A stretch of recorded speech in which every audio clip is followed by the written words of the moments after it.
Shri Krishna, Shri Krishna, Shri Krishna, Shri Krishna. Gurur Brahma, Gurur Vishnu, Gurur Devo Maheshwaraha, Guru Sakshat Param Brahma, Tasmai Shri Gurave Namaha, Tasmai Shri Gurave Namaha. Everything in this world has both positive and negative qualities. And when we come to our mind, mind also has got both positive and negative qualities. Negative qualities are it keeps on accumulating the memories and a fictitious personality is born. And a positive quality of the mind is it can form a habit very quickly. So we use this habit forming ability of the mind for our spiritual practice. See, like in the morning you take a cup of tea for 1 week, exactly at 5 o'clock. 1 week religiously you take. Thereafter you don't have to do anything. Every morning 5 o'clock the bell will ring. Chai? See. Now this principle can be applied in our day-to-day spiritual life. So, this is one principle. Second thing, like yesterday we have seen, the one who is practicing spiritual life, he has to be Mr. Nobody. Somebody can never practice spiritual life. Like if they are the parents, and if they are practicing spirituality, what will be their spirituality? My son, he can chant Tvameva Mata very good. See? Get lost only in that personality. See? If I am a daughter-in-law, my spirituality will be Krishna Krishna, usko uthao yaar, hum bahut tang aa gaye. Therefore, we have to remain as nobody. Now, when are we nobody? We are nobody in deep sleep. So, before we begin our day-to-day activities, before that, we must complete our regular attendance with ourselves. How much importance we give? I got a meeting at 9:30. We have to have appointment with ourselves. Perfect timing. See? And that is the time when you are not wanted by anybody. Because all others are sleeping. See, friends, when they call Brahma Muhurta, this is the secret behind it. So, we have to religiously, sincerely do this, that our chanting, our meditation, our study, our listening should be over before we become anybody. And that is the best time, and that time is early morning. Now see how the whole thing will change. If we have decided to wake up early in the morning, you will have to go to sleep early at night. But when we go to sleep at 2 o'clock, 1 o'clock, Nishachar means Nishayam Charati. Those who are awake the whole night. See? And then in the morning, even if you get up, then even in the meditation, we are switch off. See? Because you are not fresh. See, friends. Therefore, we have to decide the time for our regular spiritual practice. No excuse for that appointment. And the best time is early morning. do it at 5 o'clock, if not 4 o'clock. Because all the people, they will be waking up at 8 o'clock, 9 o'clock. So you have no worry. Finish. Time wise. Then second thing, place wise. Because you are all grasta staying in house. So I am not telling what I do, but what you have to. So have one particular place. And on that place, you are not doing bhog. See? Eating, taking tea, sleeping. No. That is the most holy altar for us. 2. So time, space. And then, to begin with, we require to establish a perfect synchronization of body, speech and mind. We express through these 3 channels. Through body, through speech and through mind. And it is for this purpose we take the mala in the hand. See? And when you are chanting, you keep the mala in the hand and then chant the Lord's name. Sri Ram, Jai Ram, Jai Jai Ram. When this is chanted, one bead is pulled towards yourself. This is chanted loudly and the mind is in that.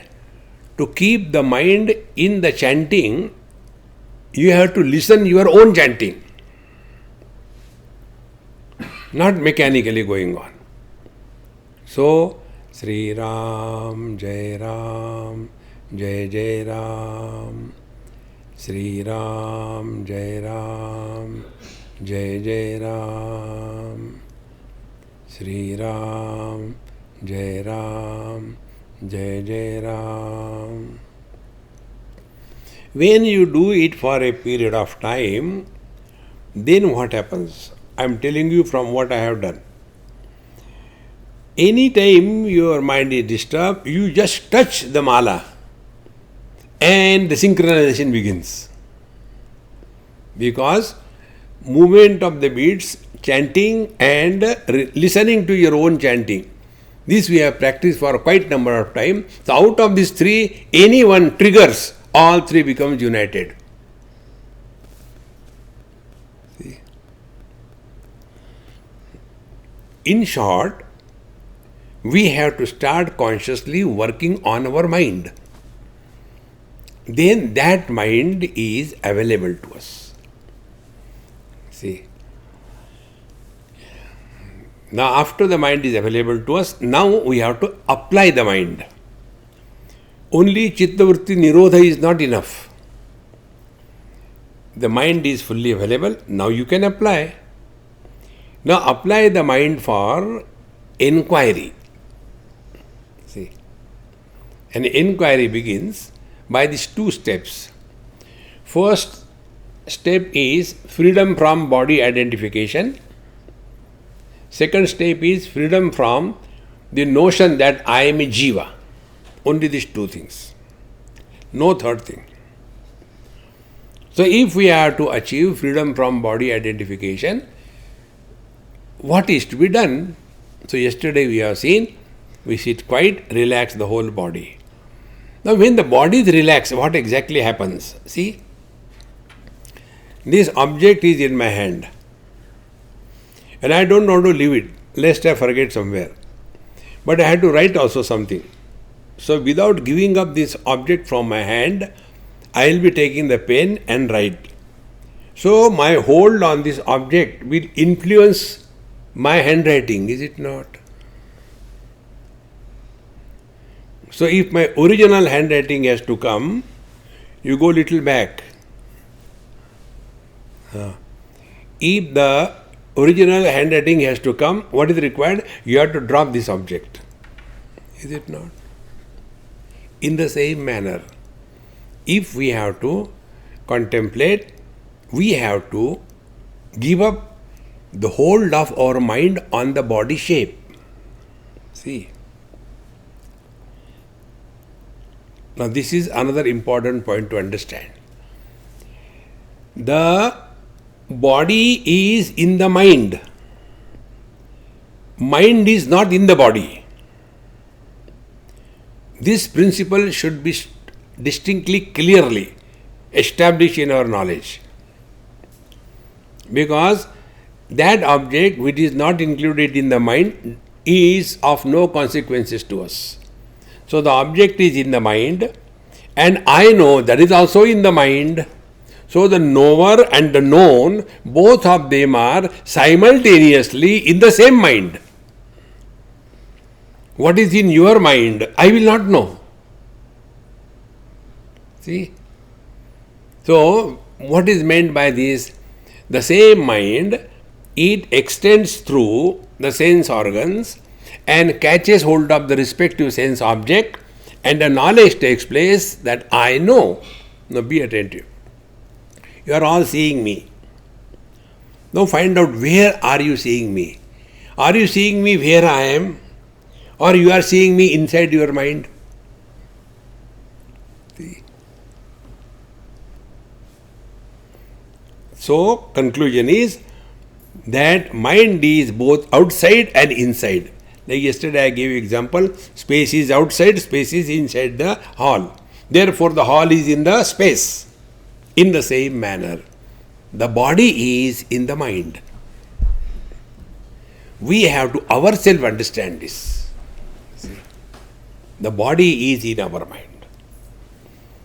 Therefore, to experience this, what we have to do, like the, what you call, the plastic bag, carry bag, in that there is a kaddu and you lift it.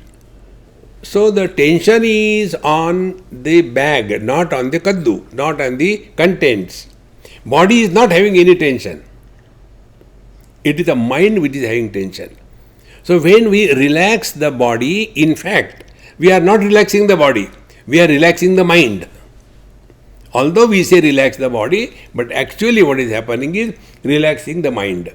And in the relaxation of the mind, slowly the mind gives up its shape of the body, and individual mind merges with the total mind.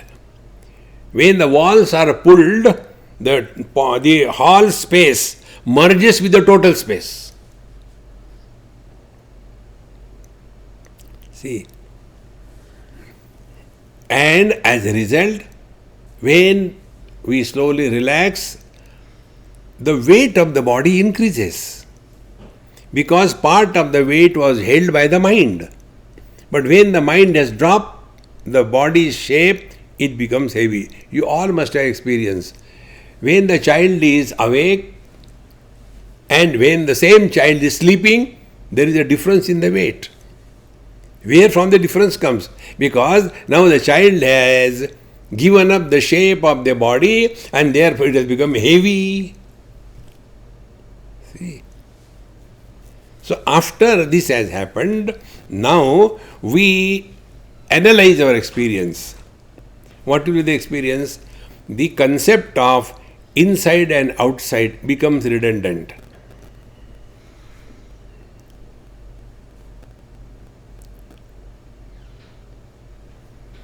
When the concept of inside and outside is gone, I, the knower, and something known, this also disappears. And what remains is only knowledge, which is not divided into knower and known.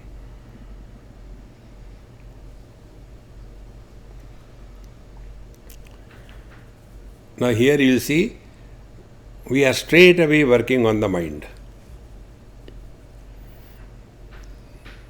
Therefore, initially, work on the mind for some time, chant the Lord's name, slowly, slowly, the mind will be quietened, and when you do the synchronization of the mala moving, chanting and listening, the synchronization of all the three becomes perfect, and thereafter your mind is fully available to you. See, after having come to this, now we go to the next. Mind is matter.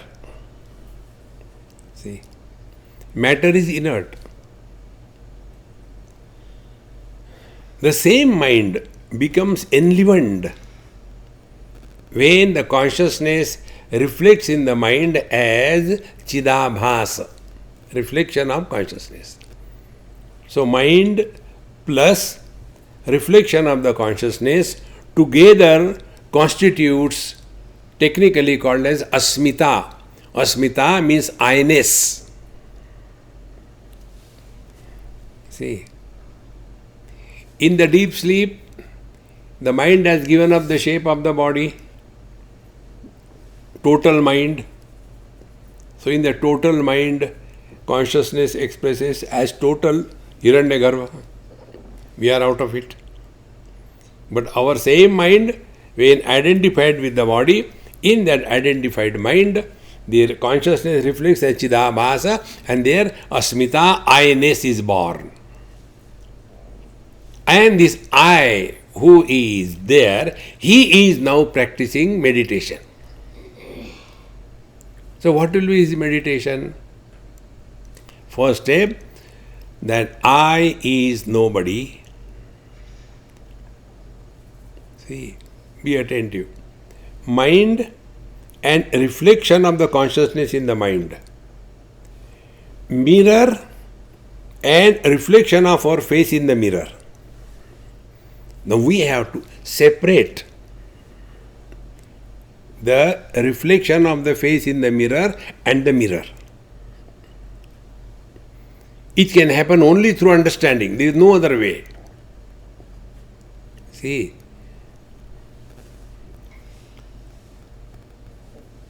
or take water and reflection of our face or any object in the water.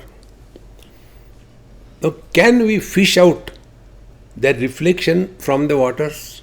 We cannot, because it appears but doesn't exist. Exactly the same way, the one who is leading life, man, husband, wife, brother, sister, father, they are that Asmita principle, reflected consciousness or reflection of the consciousness. That you can't fish it out. See, only you have to understand that when the water is muddy, reflection is dull. When the water is shaky, reflection appears to be shaky. When water is clean, reflection is perfect. Although we may discuss about the reflection, but does it exist? See, once we are able to distinctly, this is called as Viveka Khyati. We are separating the mind and the modifications of the mind from the reflection of consciousness in the mind. When this is separated, then what will be the result? Result will be, we will be going through the experiences of joy and sorrows, but we will not become joyful or miserable.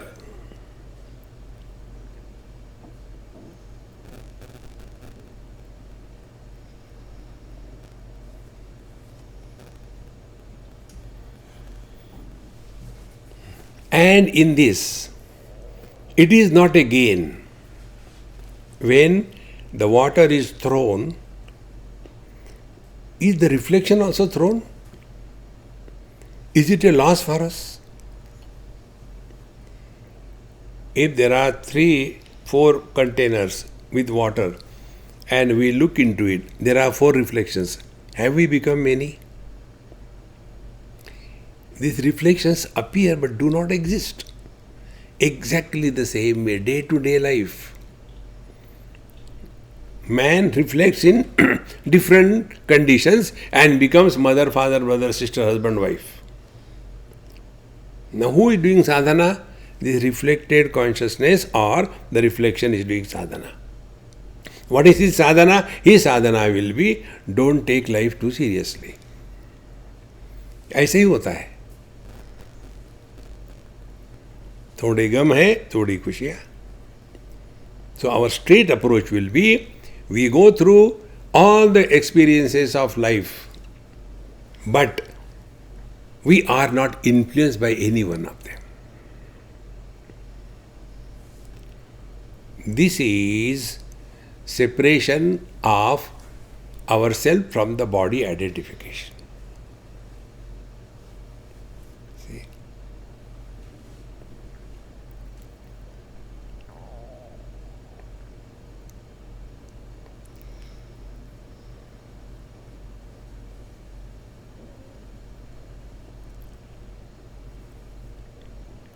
Only by listening to this, see, your asana has become steady. Your breathing is extremely slow and shallow.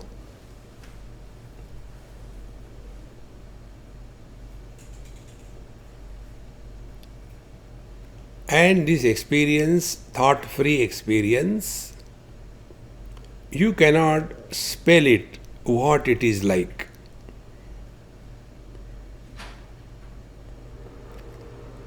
न तत्र चक्षुर्गच्छति न वाक् गच्छति. This experience is beyond the scope of sense organs and organs of action.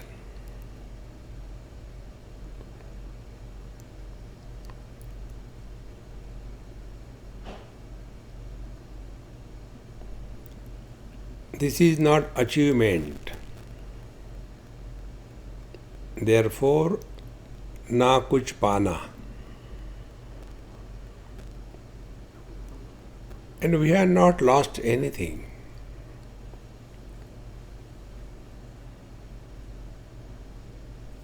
Therefore, na kuch khona.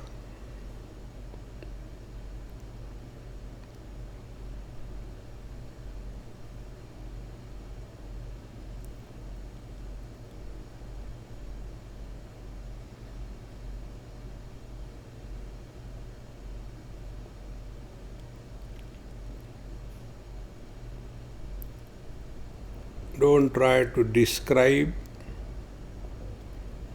or explain in words this experience.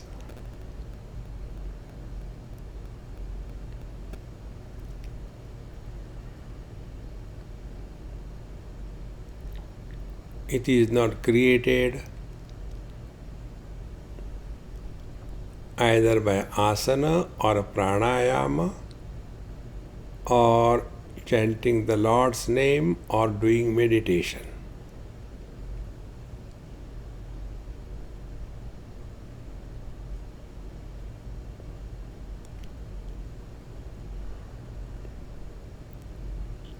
The body has disappeared.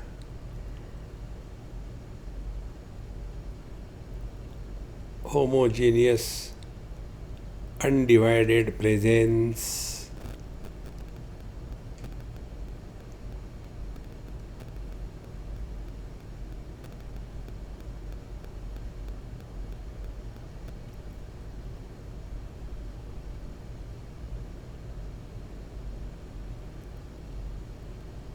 This experience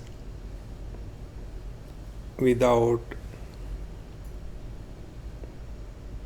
experiencer.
Take little breath 2-3 times.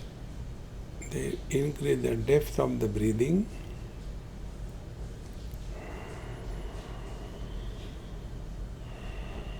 And see how the body is included in the mind. The shape of the body has become slowly distinct.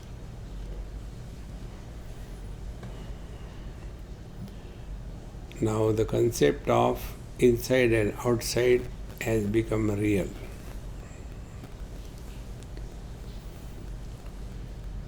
Move your toes and fingers slowly.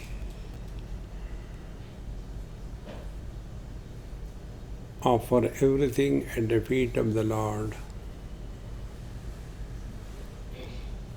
Empty yourself.